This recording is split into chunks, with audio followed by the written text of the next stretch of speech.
You and your mother get the 70 square foot storage room. My husband, who got stuck between a rock and a hard place living in my parents' home, had an outburst right after we finished renovating. My husband snapped. He started saying he would kick me and my mother out and live with his own mother in my parents' house, which was remodeled to look exactly like our new house. I was shaking with anger as I realized my parents' house, filled with memories of my late father, had been taken over. My name is Lisa Matthews, and I turned 33 this year. I've been married to my husband, Thomas, for 8 years. We both work and live with my mother at my parents' house. It's okay because our jobs are very close by. It was a sort of curveball situation, you know. My father passed away before I got married. I was hesitant to leave my mother alone to get married, but my husband said, "If you're worried about leaving your mom alone, let's live together."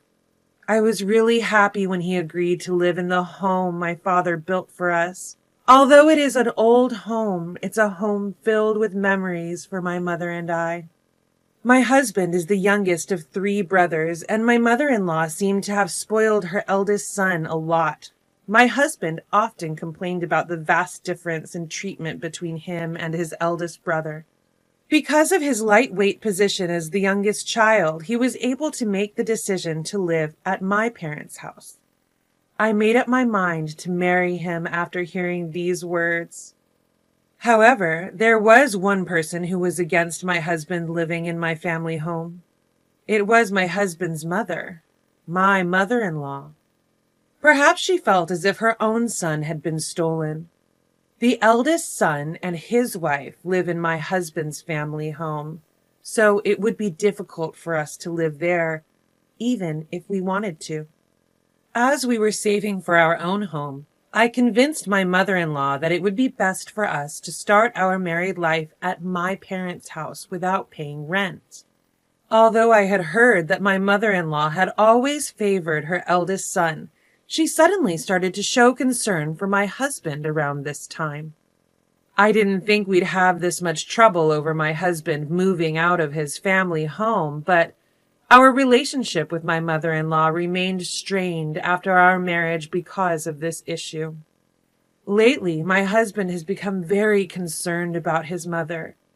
It might be because she suddenly started to treat him with affection after our engagement was decided. Maybe he's happy to get attention from his mother, but my husband has started to prioritize her over everything. Above all, he also starts to get furious if I don't think of my mother-in-law first. I've never neglected my mother-in-law, and I've been trying to be nice to her. However, according to my husband, I am treating my own biological mother better than my mother-in-law. Of course, we don't talk about such things in front of my mother. When we were alone together, it had become a habit for him to whine and complain. Because my husband keeps telling me to pay more attention to my mother-in-law, I try to visit her house frequently, even though I always bring her favorite gifts and make sure to let her know before I go. She is often not at home.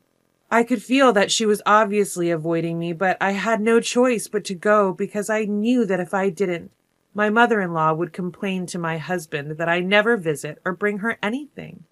Every time my sister-in-law, the wife of the oldest brother, apologizes and hands over the gifts to my mother-in-law. She also seemed to be receiving a lot of criticism from our mother-in-law, and she said, "It's tough on both of us. We're the same age and we get along really well." I thought that my mother-in-law's attitude would soften as the years went by, even though things had been strained at first as newlyweds. But I was very wrong. Even after 8 years of marriage, her attitude has not changed at all. A lot has changed over the 8 years since we got married. My father-in-law passed away, and twins were born to the eldest son and his wife. There have been various changes in our family. The house of my in-laws is particularly lively now. The eldest son and his wife have many children, and with the recent birth of the twins, they now have 5 children. Moreover, all of them were boys. Because of the excessive liveliness, my mother-in-law seemed overwhelmed, and my husband asked me if we could take care of my mother-in-law in our house for a little while. Actually, my brother-in-law told my husband that his wife was having a hard time, and he wanted their mother to do some housework. But my brother-in-law's wife told me that our mother-in-law didn't want to do any of it, and could she stay at our house instead. Although we had an extra room, the house was terribly old. I proposed to my husband that if my mother-in-law was going to live with us temporarily, we might need to renovate the house. My husband seemed to think I would object to keeping my mother-in-law, and he looked surprised at my reaction. I wasn't really keen on the idea myself, but I agreed in hopes that my brother-in-law's wife would have a break. My husband works for a construction company, and renovations are his expertise. It can be sure that my husband will take care of everything. I'll leave it to you because you're the expert. I said so and decided to renovate this house. My mother is getting old, so it was a good opportunity to consider making the house accessible by removing the steps and installing the handrails. During the renovation, my mother and I stayed at my sister's house, and my husband stayed temporarily in a weekly rental apartment with my mother-in-law. But the incident happened on the day when the renovation was completed. Up to this point, I had believed that the house was being transformed into a comfortable home. I was looking around the house under my husband's guidance. There are no steps and handrails in various places, making it possible to live in the house for a long time, even when one gets old. My husband had cleverly made a hobby room for himself. I decided to accept it. Since he is a contributor to the renovation, let's at least give him credit for that. After being shown all the rooms, I suddenly realized there were no rooms for my mother and I. The room my mother used to use was now my mother-in-law's room. Where's Mom's room? You haven't shown it to me yet. I didn't care about my own room, but it was strange that there was no room for my mother. I just showed you, my husband said, laughing. I had a bad feeling about this. Huh? You haven't shown me yet. You and your mom get the 70-square-foot storage room, my husband replied. I couldn't believe my ears. Indeed, I was shown the 70-square-foot storage room earlier. It was the place in the house that received the least sunlight. A dark storage room with only a small window. Are you joking? Don't say stupid things, I retorted. My mother-in-law intervened between my husband and I. It's been 8 years since you became my daughter-in-law, but you still haven't learned how to behave as a wife. You're not qualified to be a wife if you're going to bite back at your husband. This house was beautifully rebuilt by Thomas. If you don't like that room, why don't you get a divorce and leave? She spat out. The word divorce suddenly flashed in front of me, and I lost my patience, my blood rushing to my head. Thinking that I wouldn't dare to divorce, my husband was laughing. At that moment, all the affection built up over 8 years of marriage flew away. I see. This was your plan from the beginning. If you don't like the 70-square-foot storage room, why don't you put your mom in a facility? There's no room anyway. It must be hard for you to have 2 mothers under the same roof.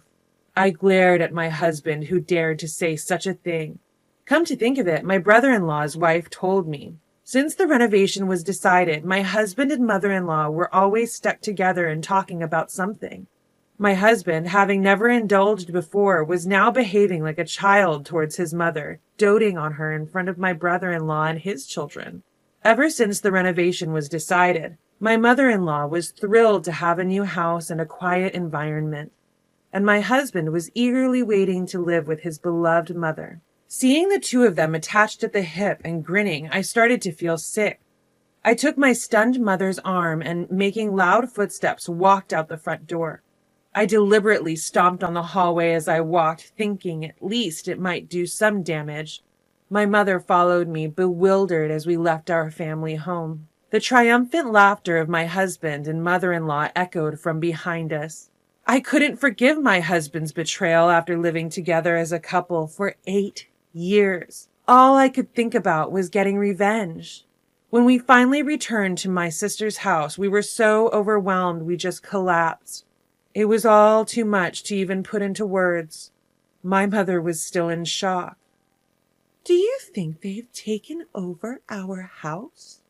she muttered after taking a sip of the tea my sister had made. Her words were like a punch in the gut. This was the result of me agreeing to the renovation my husband suggested and leaving everything to him. "We have to reclaim our house, our home, filled with so many memories. The house that Dad built for us," she whispered. I squeezed her hand tightly. Half measures were not enough for me. "We can't just sit back and do nothing. We're going to fight this head on." My mother looked up at me. "What are we going to do?" "I have a plan." I revealed my plan to my mother. She looked a bit surprised, but nodded in agreement. "If it's your idea, Lisa, I won't oppose it." With that one sentence from my mother, our counterattack against my husband and mother-in-law began. A few days later, I saw a moving truck parked near our family home. From afar, I could see my mother-in-law directing my husband to bring in her belongings. Judging from the amount of luggage, it was clear that she intended to move in for good, not just temporarily. My mother-in-law didn't lift a finger, just gave instructions to my husband. He happily helped her with the move. Seeing his face made my anger towards them grow even more. After checking the situation at my family home, I visited our lawyer with a real estate agent. I thought it was the only way to counter my husband's betrayal. I explained to the lawyer everything that had happened after the renovation, and how my husband and mother-in-law had taken over our house. At first, he was shocked. But after hearing about my husband's terrible behavior, he shared our anger. And so we were able to secure the full cooperation of both the lawyer and the real estate agent. A week after my husband and mother-in-law had taken over my family home, I visited again. When I rang the doorbell, my cheerful mother-in-law appeared. "Hello, who's there?" "Oh, it's you." Her face soured as soon as she saw me. "I have something important to discuss today. I'm coming in." "Oh, I'm sorry. You're acting as if you were the owner of this house. It's easy to forget that it's actually my house," I said sarcastically and walked straight into the house. The house, having been renovated and filled with new furniture and appliances, was no longer the family home I remembered. It felt as if my childhood memories had been completely wiped away. My husband was relaxing in the living room at the back. Like my mother-in-law, he looked displeased at the sight of me and said, "What's up with you barging into people's houses like that?" "You. Long time no see. I have something important to discuss today." I had my lawyer present as well, and I faced my husband across the table. "What's up? You decided to live in a tiny studio apartment? Got a mover for just one guy? Not much stuff you can fit in a studio apartment, huh?" He mocked. I was pissed off at my husband's attitude, but I had decided to remain calm today. No matter what, I was bound to win this. There was no need to rush anything. Before jumping to conclusions, there's something I want to ask you. Why had he renovated my family home into such a state and driven us out? I wanted to confirm his true intentions. I thought we had been living as a happily married couple with no major disputes since our marriage. I was sure his relationship with my mother was also good. I don't understand why my husband's attitude changed so drastically. Even if he was instigated by my mother-in-law, what he did was too bold. At my question, my husband let out a big sigh as if it were troublesome. Then he showed a sneering smile again. "I got tired of it all. Living like a dutiful husband, being considerate to you and your mother. I've been patient for a long time. I want to live with my mother. I don't need anything else." I was taken aback at my husband, who half shouted. I was speechless at the realization that he was just a mama's boy. Unable to say anything, I listened to my husband start to spill all the frustrations he had been holding back. He was frustrated that he couldn't live with his mother and embarrassed that as a man he was living in his wife's house. It felt like I had been deceived. He endured it all on his own, got angry on his own, and even plotted to take over my family home. I began to suspect he might be a psychopath. If you have that much dissatisfaction, you should have just told me. How can I possibly express dissatisfaction? I'm a man. You should understand. Even his final assertion was utterly ridiculous. My mother-in-law was teary-eyed as she listened to my husband's argument. I thought that this was the result of her nurturing her eldest son with excessive affection, but it didn't seem like she thought so. She just seemed to pity her son, who adored her.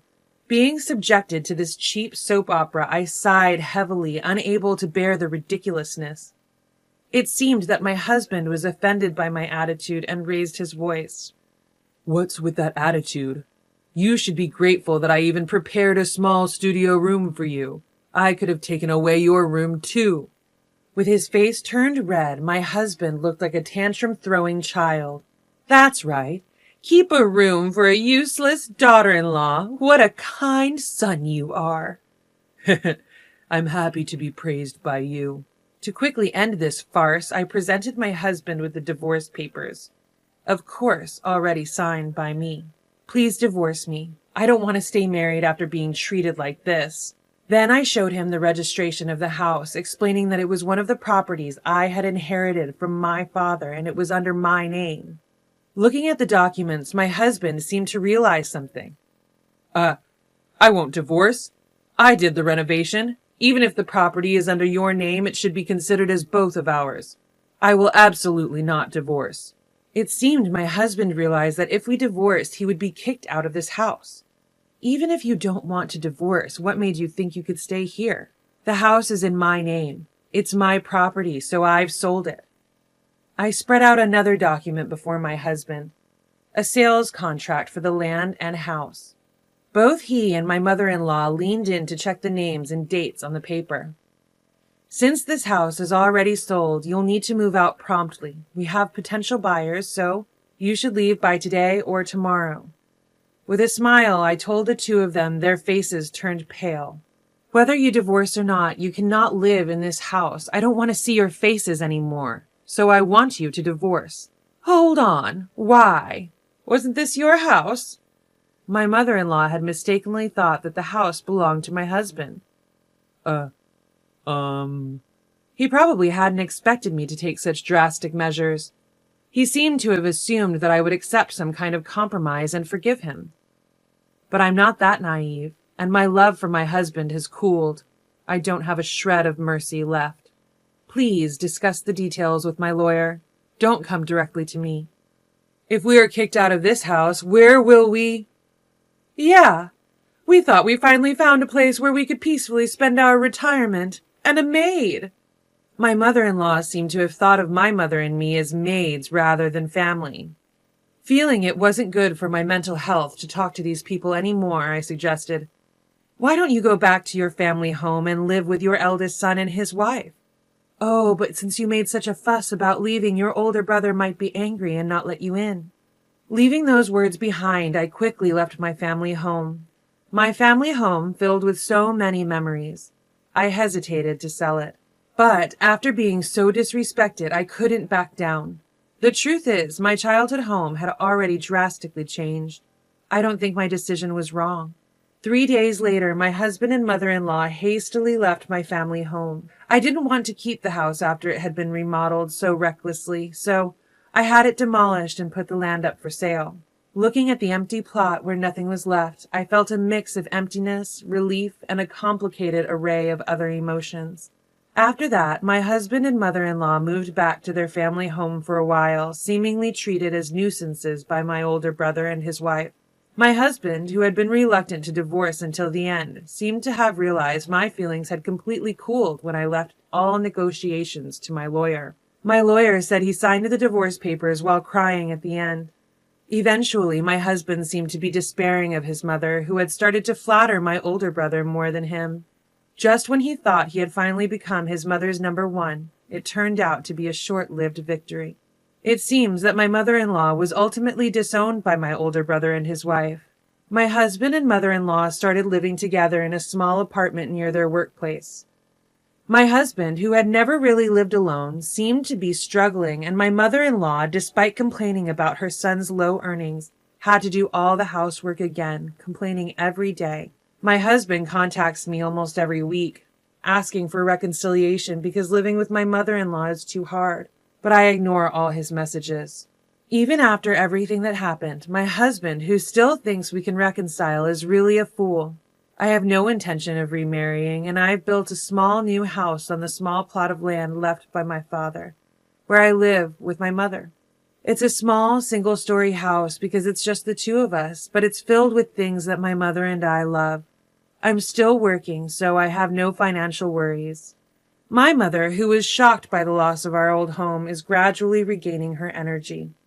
Even though we're now strangers, my sister-in-law from my older brother's family brings her children over to play at our new house. She treats us the same after the divorce, and I'm truly grateful. Our new life with my mother has just begun. My mother and I laughed, promising to enjoy whatever comes next.